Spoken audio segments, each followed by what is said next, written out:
The soldier drifted in the Pacific Ocean for 5 days and 5 nights. Just as he was about to die of thirst, he spotted a deserted island. He quickly jumped into the sea, pulled his raft ashore, and ran toward the beach. In the jungle, he found a stream, lay down, and started drinking water. But when he looked up after drinking his fill, he saw a thatched hut across the way, which immediately put him on alert. To check out the situation, he hung his boots around his neck, swam to the other side, and pulled out a dagger from his back. He circled around the back of the hut, but found no one inside. However, there were still wet fishing nets outside, indicating that someone had been living there recently. As he continued searching, he found a church, and a nun came out looking surprised. It was the first time she had seen another living person in 8 years. The soldier learned that there were no Japanese soldiers on the island, and that he and the nun were the only people there. Only then did he relax his tense nerves, let down his guard, and walk into the church, where he fell asleep against the wall. When the soldier woke up at night, the nun brought him some food, which he quickly ate. He told the nun that he was an officer on a U.S. Navy submarine that had been sunk by the Japanese, and he had escaped to this island.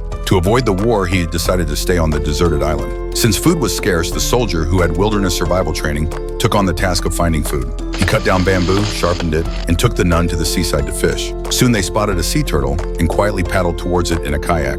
The soldier used a tool he had made to catch the turtle by its neck, but as he turned his head, the turtle suddenly exerted force, pulling him off the kayak and dragging him into the sea.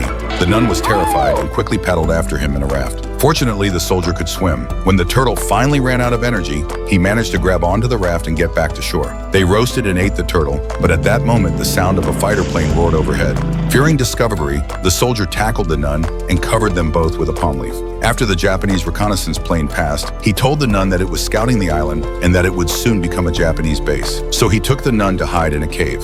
That night, the Japanese bombed the island. After the bombing, they emerged from the cave to find that all the buildings on the island had been reduced to rubble, and even the coconut trees had been uprooted, with not a single intact coconut left. To make matters worse, a Japanese warship was approaching the island. In no time, a group of Japanese soldiers paddled ashore in kayaks.